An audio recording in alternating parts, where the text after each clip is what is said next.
अब ये जो हमारी सरकार ने जो कहा है कि वो इंफ्रास्ट्रक्चर में, मतलब कि हिंदी में कहूं तो मूलभूत संरचना, मतलब इंफ्रास्ट्रक्चर में 111 लाख करोड़ रुपए 1.5 ट्रिलियन डॉलर्स लगाएगी और ये 7,400 ऐसे प्रोजेक्ट्स में लगाए जाएंगे जिनका को नाम दिया जा रहा है नेशनल इंफ्रास्ट्रक्चर पाइपलाइन NIP। तो मैं तो बहुत खुश हूं, मैं बहुत प्रसन्न हूं कि इतनी बड़ी एंबिशन सरकार दिखा रही है इंफ्रास्ट्रक्चर में। लेकिन मुझे थोड़ी सी निराशा भी है कि यही सरकार ने अनाउंस करा है कि ये सारा काम जिसको जो अग्रणी काम करेगा, जो सबसे इसमें लीड लेगा, वो उन्होंने एक नया डेवलपमेंट फाइनेंस इंस्टीट्यूशन DFI, जिसका कि बहुत लंबा चौड़ा नाम है national bank for financing infrastructure and development, यानी कि NABFID, ये एकदम लीड फाइनेंसिंग करेगा, ये अग्रणी रूप लेगा इस पूरे इंफ्रास्ट्रक्चर प्रोजेक्ट में। देखिए, मैं फिर कहूंगा कि मेरे को निराशा इस एम्बिशन से नहीं है। एम्बिशन तो बहुत अच्छी है, लेकिन मुझे निराशा यह है कि अगर आप हिस्ट्री में जाके देखें तो पहले भी हमारे देश ने DFIs के साथ एक्सपेरिमेंट किया है और वहां हमारा एक्सपीरियंस बिल्कुल अच्छा नहीं था। देखिए, 1960 के दशक से काफी DFIs देश में बनाए गए, IDBI बनाए गए, IFCI बनाए गए, ICICI बनाए गए, काफी बनाए गए और उनको काफ़ी सरकार ने कंसेशन दिए कि आपको जो लोगों की सेविंग्स हैं, कंट्री में जो सेविंग्स हैं, इंस्टीट्यूशनल सेविंग्स हैं, डोमेस्टिक सेविंग्स हैं, उनको काफ़ी कंसेशन दिए गए कि ये सारी सेविंग्स उनके अपने बैलेंस शीट में आ जाएं। लेकिन हुआ क्या कि इसकी वजह से उनके जो बैलेंस शीट थे वो बहुत बड़े हो गए, ब्लोट हो गए और कई मतलब बाहरी कंसिडरेशंस की वजह से उन्होंने ऐसे कई लोन दे दिए जो कि लोन खराब हो गए, बैड लोन्स हो गए। क्योंकि कहा जाता था उन दिनों में, आपको ध्यान होगा, कहा जाता था कि देखिए दिल्ली से फोन आता है और लोन मिल जाता है। तो ऐसे भी काफ़ी वाक़ये हुए, क्रोनीज की फाइनेंसिंग हुई। एवरग्रीनिंग, मतलब कि अगर एक लोन खराब हो गया तो फ्रेश लोन दे दो और उस फ्रेश लोन से पुराना लोन जो खराब हो गया उसको वापस कर दो, इसको एवरग्रीनिंग कहा था। ये भी होता था। गोल्ड प्लेटिंग कॉस्ट, मतलब कि प्रोजेक्ट की कॉस्ट इतनी ज़्यादा बढ़ा दो कि जो उसमें जो पैसा ज़्यादा इन्वेस्ट हो जाएगा तो वो लोग दूसरी तरह से वापस ले लेते थे, कैश में वापस ले लेते थे। काफ़ी कुछ ऐसा होता था, काफ़ी ऐसी बुरी प्रैक्टिसेस उन दिनों हुई, जिसकी वजह से ये जो पुराने DFIs थे इनकी बैलेंस शीट एकदम खराब हो गई थी और फाइनली इतनी ज़्यादा खराब लोन हो गए थे कि इनको या तो कईयों को बंद करना पड़ा या कईयों को बहुत ही मुश्किल से कमर्शियल बैंक्स बनाना पड़ा। काफ़ी पेनफुल ट्रांसफॉर्मेशन रहा। ये 1990 के दशक में ये ट्रांसफॉर्मेशन हुआ। आज जो कंसेशंस दिए जा रहे हैं इस नए DFI को, NABFID को, मेरे हिसाब से ये तो कहें तो बहुत अच्छे हैं। जो लोग इसको सपोर्ट करते हैं बहुत अच्छे हैं, मतलब कहेंगे टेरिफिक है, जैसे कि अंग्रेजी में कहते हैं। लेकिन कुछ लोग कहेंगे ये टेरिफाइंग है, ये बहुत डराने वाले हैं। अच्छे नहीं है, डराने वाले हैं, टेरिफाइंग है। और ये डिपेंड करता है कि आपका क्या रवैया है इस पर। देखिए, मैं आपको बताता हूं क्या हो रहा है। 20,000 करोड़ तो इक्विटी कैपिटल सरकार देगी, 20,000 करोड़ रुपया, और 5,000 करोड़ रुपए का ग्रांट देगी। और ये इस NABFID का एक रिस्क का कुशन बन जाएगा, जिसके ऊपर कहा जा रहा है NABFID को कि तुम 12 टाइम्स बोरोइंग करो और 3.25 लाख करोड़ रुपए की एसेट बुक बना लो 3 साल में। मतलब इस तरह से उसको पुश किया जा रहा है। और सरकार ने कहा है कि जितना भी पैसा तुम बाहर से लोगे, मतलब हार्ड करेंसी, डॉलर वगैरह में, पाउंड वगैरह में जो भी आप लेके आओगे लोन्स, वो हम लोग उसको गारंटी कर देंगे। मतलब भारत सरकार उसको गारंटी कर देगी और गारंटी कमीशन जो है बहुत ही मामूली, बहुत ही कम 0.1% लेगी। और इसके ऊपर सरकार ने यह भी कहा है कि ये जो आप हार्ड करेंसी के लोन लोगे उसकी हेजिंग जो आप करोगे, मतलब कि अगर डॉलर की कीमत इधर ऊपर नीचे होती है उससे आपको कोई फर्क नहीं होगा क्योंकि आपकी पूरी कॉस्ट हेज हो जाएगी। ये जो हेजिंग कॉस्ट है, सरकार कह रही है कि ये भी हम ही करेंगे, आपको इसकी चिंता करने की जरूरत नहीं है। तो अगर आप ये दोनों चीजें मिला देते हैं तो 5 से 6%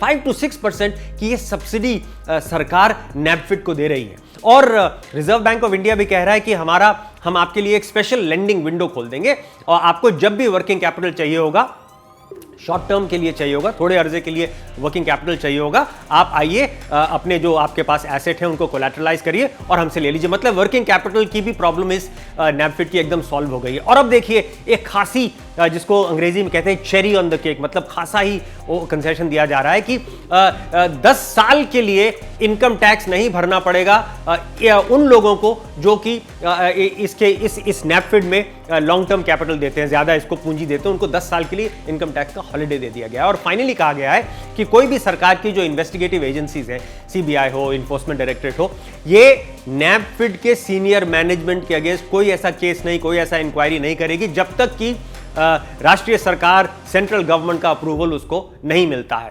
तो ये मेरे हिसाब से थोड़ा, मेरे लिए ये थोड़ा डरने की बात है, क्योंकि मैं थोड़ा टेरिफाइड वाली कैटेगरी में आता हूं और मैं बताता हूं किस तरह से ये 3 तरह से मुझे थोड़ा इसमें डर लगता है। एक तो यह है कि जब भी ये नैपफिड और इंफ्रास्ट्रक्चर की और ये मूलभूत संरचना की बात होती है तो बहुत बड़ा नेशन बिल्डिंग का एक आर्गुमेंट बिल्ड होता है। कहा जाता है कि ये राष्ट्र निर्माण का काम हो रहा है। बहुत अच्छी बात है, राष्ट्र निर्माण का काम कीजिए, लेकिन राष्ट्र निर्माण, नेशन बिल्डिंग के पीछे छुपकर यह मत कहिए कि अब नैपफिड को लॉसेस बना देने चाहिए, अब नैपफिड को ऐसे प्रोजेक्ट्स फाइनेंस करने चाहिए जो कि वायबल नहीं है, जिनसे वो अपना पैसा वापस नहीं ले पाएगी।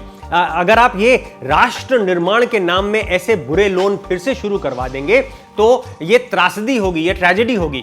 क्योंकि मेरे हिसाब से नैपफिड को, जितनी भी इन्वेस्टमेंट नैपफिड करता है, हर एक इन्वेस्टमेंट में उसको प्रॉफिटेबल होना चाहिए, उसको वायबल होना चाहिए, क्योंकि ये मेरा और आपका टैक्स पेयर का पैसा लगा हुआ है इसमें। अगर वही बैड लोन वापस आ जाएंगे तो मेरा और आपका टैक्स पेयर की सबसे ज्यादा हानि होगी इसमें। और अगर सरकार चाहती है कि कोई सोशल गुड हो, कोई सोशल बेनिफिट हो, तो जरूर वो प्रोजेक्ट्स भी आने चाहिए, लेकिन जो उनमें जो सब्सिडी एलिमेंट है वो सब्सिडी एलिमेंट सरकार अलग से नैपफिड को दे।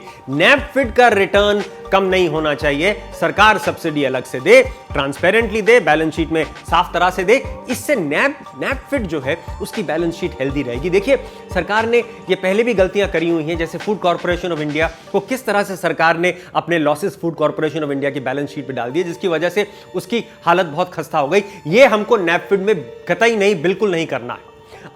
अब सरकार ये भी कह रही है कि पहले हम शुरुआत में इसकी पूरी ओनरशिप 100% ओनरशिप हमारे पास रहेगी, लेकिन over a period of time, वक्त के साथ इसको हम 26% पे ले आएंगे और 74% ओनरशिप दूसरे लोगों को, बाहर के लोगों को दे देंगे। ये बहुत अच्छी बात है, मैं बहुत प्रसन्न हूं इससे।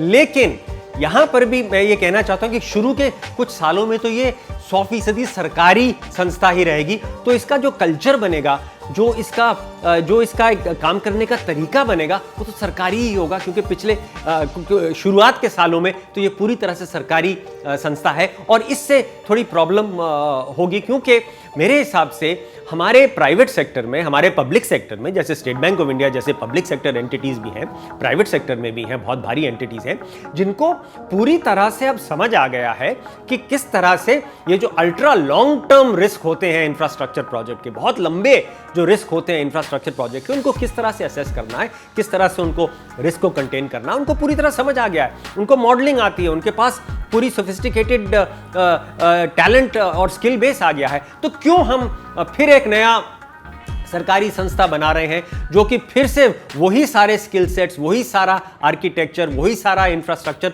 फिर से बनाएगी? बहुत ज़्यादा टाइम लग जाएगा, बहुत ज़्यादा खर्चा हो जाएगा। क्यों, क्या आवश्यकता है इसको दोबारा से करने की, जबकि हमारी प्राइवेट और पब्लिक संस्थाओं में ये सारी एक्सपर्टीज अभी आ गई है। और इसमें एक और मैं बात आपको बताना चाहता हूं कि ये जो डायरेक्ट प्रोजेक्ट फाइनेंसिंग होती है ना, ये जो सारी धांधली होती है, ये सारी वहीं से शुरू होती है, क्योंकि ऐसे प्रोजेक्ट्स को लोन दे देना जो कि ठीक नहीं है, ऐसे प्रोजेक्ट्स को लोन दे देना जिनके आंकड़े जो हैं इन्फ्लेटेड हैं, लोगों ने बढ़ा चढ़ा के कहे हैं, जिनकी कॉस्ट इन्फ्लेटेड है, बढ़ा चढ़ा के कॉस्ट बताई जाती है, जिसको गोल्ड प्लेटिंग कहा जाता है। एवरग्रीनिंग में आपको बता चुका हूं पहले कि किस तरह से एवरग्रीनिंग होती है। तो सारी ये जो धांधली होती है, ये डायरेक्ट प्रोजेक्ट फाइनेंसिंग से ही शुरू होती है, और इसकी वजह से हमने देखा किस तरह से 60-70 के दशक में जो DFI बने थे वो एकदम खत्म हो गए थे। तो क्यों हम दोबारा वही गलती दोहरा सकते हैं? क्यों हम वो गलती फिर ऐसा एक माहौल बना रहे हैं कि वो गलती दोबारा हो जाए? तो इसलिए अंत में तो मेरा जो सवाल है वो 3.25 लाख करोड़ रुपए का सवाल है, $50 बिलियन का सवाल ये है कि कोई और तरीका नहीं है, कोई ऑल्टरनेट आर्किटेक्चर नहीं है जिसकी वजह से जो नैपफिड जो हम बनाया है, जिसको हमने सरकार ने बनाया है, वो ना तो उसमें पैसा खराब हो, वेस्ट हो, ना ही इस तरह की धांधली हो। कोई ऐसा स्ट्रक्चर है? मेरे को लगता है कि बिल्कुल ऐसा स्ट्रक्चर है, और मेरा मानना है कि एक और डायरेक्ट प्रोजेक्ट फाइनेंसिंग इंस्टीट्यूशन बनाने की बजाय सरकार को एक बहुत ही मॉडर्न, बहुत ही आधुनिक एसेट लाइट, मतलब जिसमें ज़्यादा एसेट नहीं चाहिए, ज़्यादा पूंजी नहीं चाहिए, ज़्यादा आपको कुछ और बनाने की ज़रूरत नहीं है, एक ऐसा एसेट लाइट मार्केट मेकर बनाया जाए जो कि एक बहुत ही भारी, बहुत ही ज़्यादा डीप और liquid ultra long term bond market, मतलब कि लंबे अरसे का जो पैसा जिसमें दिया जा सकता है, खरीदा जा सकता है, बेचा जा सकता है, ऐसी बॉन्ड मार्केट का एक मार्केट मेकिंग अगर सरकार नैपफिड के थ्रू करती है तो मेरे हिसाब से वो एक नया आइडिया होगा। देखिए 3.25 लाख करोड़ रुपए अगर नैपफिड यूज करता है इस मार्केट मेकिंग में, तो जैसे कि आजकल देखा जा रहा है मार्केट्स में, डीप मार्केट्स में नैनो सेकेंड एल्गोरिथमिक ट्रेडिंग होती है, स्विफ्टली बहुत जल्दी से 2 तरह के प्राइस कोड्स होते हैं, खरीदा जाता है, बेचा जाता है, लिस्टेड बॉन्ड्स को खरीदा जाएगा, बेचा जाएगा। तो इससे जो हमारी ये जो नई तरह की DFI होगी, इससे हजारों लाखों करोड़ रुपए की ट्रेडिंग हो पाएगी, लिक्विडिटी हो पाएगी इस बॉन्ड मार्केट में, जिसकी वजह से लोगों की पूंजी वहां पे आएगी, लोगों की सेविंग आएंगी और एक बहुत भारी long term bond market develop होगी, जो कि बहुत आवश्यक है, बहुत ही जरूरी है। अगर हम लोगों को अपना इंफ्रास्ट्रक्चर फाइनेंसिंग करनी है तो हिंदुस्तान के लिए एकदम जरूरी है, एकदम आवश्यक है कि हम इतना ultra long term bond market बनाएं। और अगर ये बनता है, अगर ये मार्केट मेकिंग करती है नैपफिड, तो उसको कोई आवश्यकता नहीं है कि वो सारे काम करे, जैसे कि डायरेक्ट लेंडिंग करे, कोलैटरलाइजिंग करे, मॉनिटरिंग करे, रिकवरी करे, अगर लोन खराब हो जाता है तो फिर रिकवरी करे। ये सारे काम उसको करने की जरूरत नहीं है। ये सारे काम उन एक्सपर्ट्स को छोड़ दीजिए प्राइवेट और पब्लिक एंटिटीज में, जिनको आज ये पूरी क्षमता उनमें आ गई है।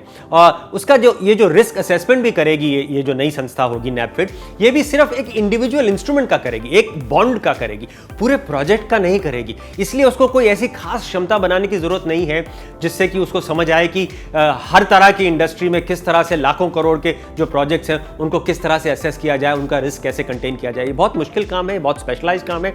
इसकी, जैसे मैंने कहा, क्षमता ऑलरेडी है, हमारे प्राइवेट सेक्टर में है, हमारे पब्लिक सेक्टर में है। तो क्यों नैपफिड को दोबारा ये काम करना है? वो क्यों ना एक modern asset light market making का काम करेगी? तो मेरे हिसाब से ये सबके फायदे में होगा, देश के फायदे में होगा, इंफ्रास्ट्रक्चर के फायदे में होगा कि जो हमारी जो नई संस्था बन रही है वो इस तरह से एक नया आयाम शुरू करेगी, एक बहुत भारी लंबे अरसे की बॉन्ड मार्केट बनाएगी। इस काम के लिए ना उसको, देखिए, ज्यादा खुद का इंफ्रास्ट्रक्चर खड़ा करना है, ना ज्यादा बिल्डिंग्स उसको खरीदनी होंगी बाकी शहरों में, ना उसको ज्यादा कंप्यूटर लगाने होंगे, ना उसको ज्यादा लोगों को नौकरियां देनी होंगी। सिर्फ एक बहुत ही छोटा, एक बहुत ही एफिशिएंट, बहुत ही मॉडर्न बॉन्ड ट्रेडर्स की टीम बनानी होगी। तो मेरा मानना है कि क्यों नहीं हमारे पॉलिसी मेकर ऐसे आउट ऑफ द बॉक्स, ऐसे नए स्ट्रक्चर सोचे, ऐसे नए आइडिया सोचे। क्यों हम वापस वही 1960-1970 के जो आइडियाज जो कि फेल हो चुके हैं, क्यों फिर से उनको हम ले रहे हैं? क्यों नहीं हम एक नई तरह की सोच से एक नया तरह की संस्था, एक मॉडर्न संस्था क्यों नहीं बना रहे हैं? Now you just heard me say all of this stuff, thoughts, ideas in Hindi. But if you want to watch the same video in English, you need to go to our YouTube channel, The Quint, in English and see this very video there. और of course, अगर आपको ये हमारा video अच्छा लगा, और ज़रूर लगना चाहिए, तो like, share and subscribe to our channel right now.